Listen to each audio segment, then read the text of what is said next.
할렐루야. 2022년 6월 28일 화요일 아침 기도회를 시작하겠습니다. 오늘도 주님의 귀한 말씀을 함께 묵상하고 또 함께 기도함으로 복된 하루를 시작하는 우리 성도님들 되시기 바랍니다. 오늘 하나님의 말씀은 시편 84편 1절부터 12절까지의 말씀입니다. 만군의 여호와여, 주의 장막이 어찌 그리 사랑스러운지요. 내 영혼이 여호와의 궁정을 사모하여 쇠약하며 내 마음과 육체가 살아계시는 하나님께 부르짖나이다. 나의 왕 나의 하나님 만군의 여호와여, 주의 제단에서 참새도 제 집을 얻고 제비도 새끼둘 보금자리를 얻었나이다. 주의 집에 사는 자들은 복이 있나니 그들이 항상 주를 찬송하리이다. 셀라. 주께 힘을 얻고 그 마음에 시온의 대로가 있는 자는 복이 있나이다. 그들이 눈물 골짜기로 지나갈 때 그곳에 많은 샘이 있을 것이며 이른 비가 복을 채워주나이다. 그들은 힘을 얻고 더 얻어 나아가 시온에서 하나님 앞에 각기 나타나리이다. 만군의 하나님 여호와여, 내 기도를 들으소서. 야곱의 하나님이여, 귀를 기울이소서. 셀라. 우리 방패이신 하나님이여, 주께서 기름 부으신 자의 얼굴을 살펴보옵소서. 주의 궁정에서의 한 날이 다른 곳에서의 첫날보다 나은즉 악인의 장막에 사는 곳보다 내 하나님의 성전 문지기로 있는 것이 좋사오니, 여호와 하나님은 해요 방패이시라. 여호와께서 은혜와 영화를 주시며 정직하게 행하는 자에게 좋은 것을 아끼지 아니하실 것임이니이다. 만군의 여호와여, 주께 의지하는 자는 복이 있나이다. 아멘. 오늘 시편 84편은 하나님을 사모하는 간절한 마음, 그리고 하나님을 가까이 하는 사람이 누리는 복에 대해서 노래하고 있는 시편입니다. 이 시편을 기록한 시인은 어떤 이유에서인지는 자세히 나와 있지는 않지만 하나님의 성전에서 멀리 떨어져 있으면서 성전을 굉장히 그리워하면서 이 시를 쓴 것으로 보여집니다. 재미있는 것은 시편의 맨 앞에 이 표제어가 있죠. 표제어, 이 괄호로 쳐져 있는 제목이 있는데 거기 보면은 이 시편의 저자가 고라의 자손이다 이렇게 나오고 있습니다. 고라 많이 들어보지 않으셨습니까? 고라는 레위 지파죠. 제사장 레위의 증손자이고 고핫의 손자였는데요. 민수기 16장을 보면은 고라는 출애굽 중에 모세와 아론에게 도전해서 반역을 일으켰던 사람입니다. 아무래도 같은 레위 자손인데, 같은 레위 지파인데 모세가 모든 이스라엘의 지도자가 되었고 또 아론은 제사장으로 세워진 것에 대해서 이것을 굉장히 부러워하고 질투했던 그런 사람인 것 같습니다. 그래서 결국 하나님의 심판을 받아서 멸망당하고 말지요. 그래도 고라의 아들들은 심판에서 벗어나서 그 후손들이 계속해서 이어지게 되는데요. 고라의 자손으로서 이런 불명예를 안고 살았던 이 고라의 후손들은 굉장히 이것을 항상 자신의 어떤 조상의 일들을 기억을 했을 것입니다. 그러다가 이 후손들이 다윗 시대에 이르러서 오히려 레위 자손 중에서 굉장히 유명한 지파로 등장을 하고 있습니다. 시편에도 굉장히 많이 나타나고요.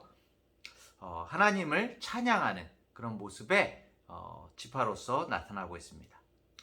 이들은 아마도 자신들의 조상들의 일을 항상 기억하면서 마음 가운데 하나님의 일, 하나님의 성전에서 봉사하는 것, 하나님을 만나면서 하나님의 일을 하는 것에 정말 자족해야 되겠다, 감사해야 되겠다라는 생각을 항상 마음 가운데 했을 것입니다.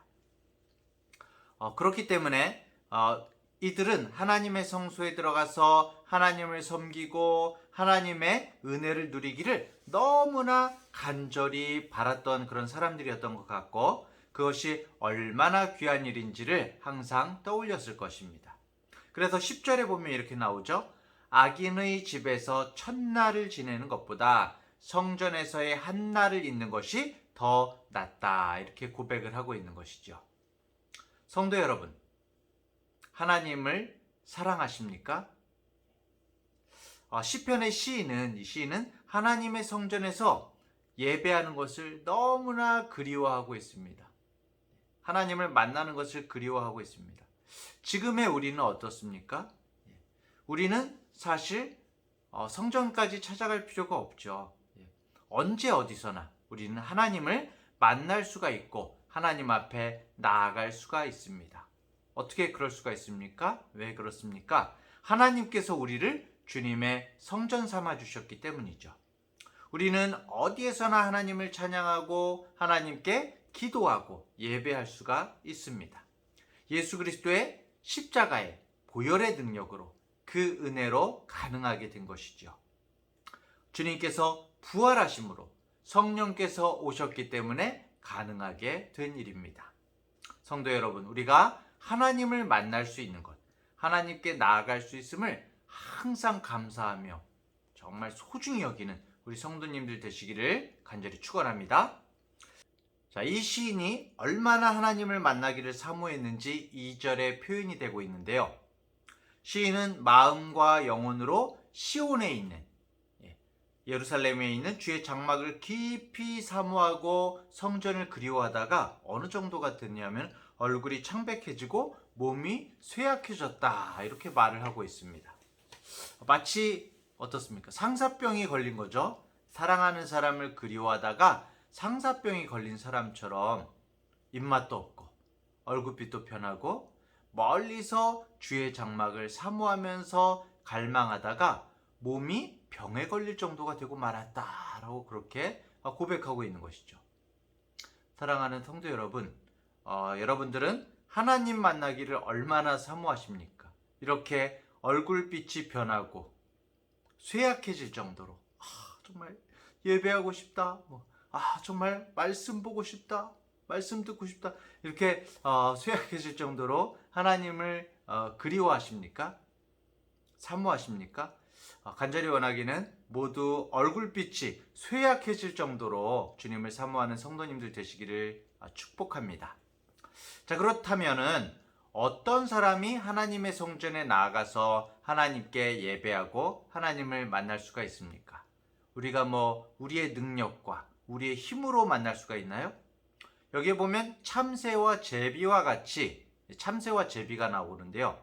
이런 참새와 제비와 같이 보잘것없고 연약하지만 정말 진정으로 하나님을 의지하는 존재들, 하나님의 보호하심이 필요한 존재들이 하나님을 만나고 평안을 누릴 수 있다고 성경은 말씀하고 있습니다.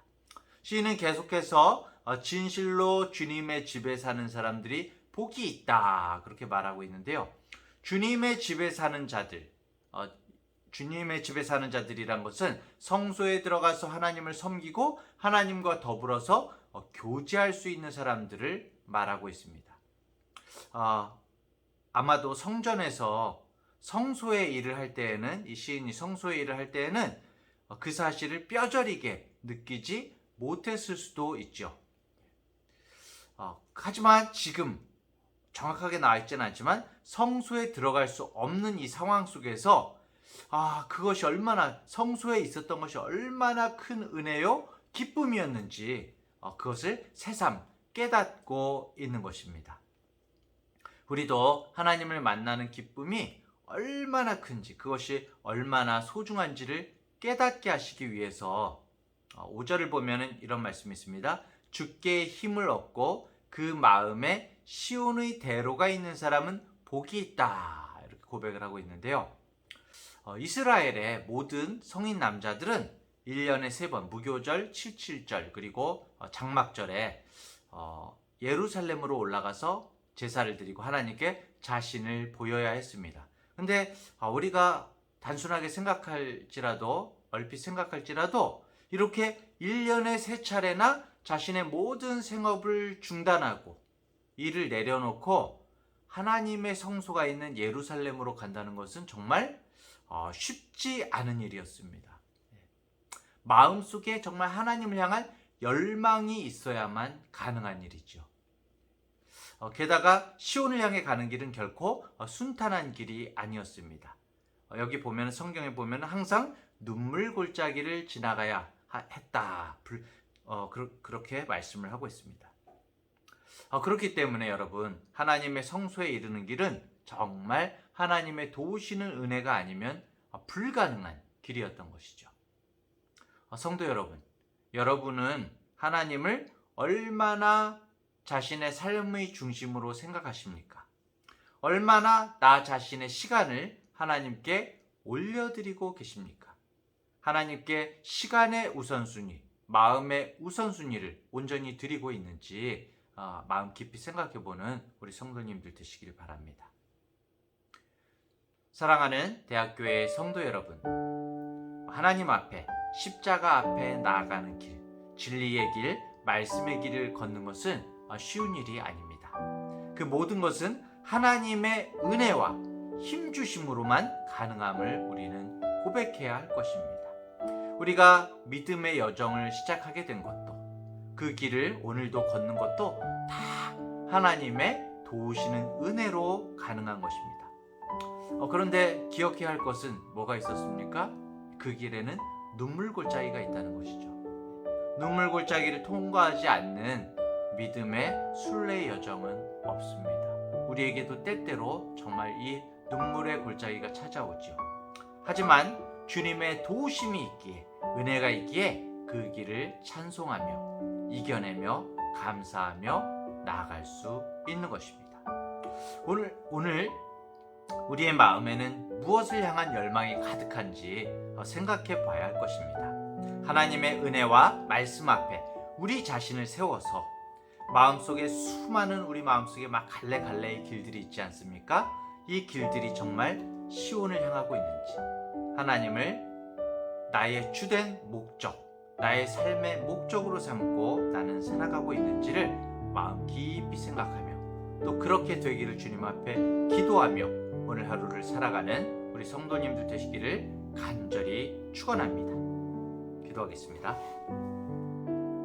만군의 여호와 우리 주 하나님, 우리의 영혼이 하나님의 궁정을 사모합니다. 주님을 향한 우리의 열망이 가득하여서 우리의 심령 속에 시온의 대로가 수축되게 하여 주옵소서. 인생의 눈물 골짜기 때문에 진리의 길을 포기하지 않게 하시고 오히려 주님과 함께 많은 샘의, 정말 주님의 은혜의 샘물을 발견하게 하여 주시고 이 세상을 보다 아름답게 치유하고 변화하게 하는 은혜의 통로들이 되는 우리 모든 성도들이 되게 하여 주시옵소서. 오늘도 주님께서 함께 하여 주시옵소서. 예수님의 이름으로 기도합니다. 아멘.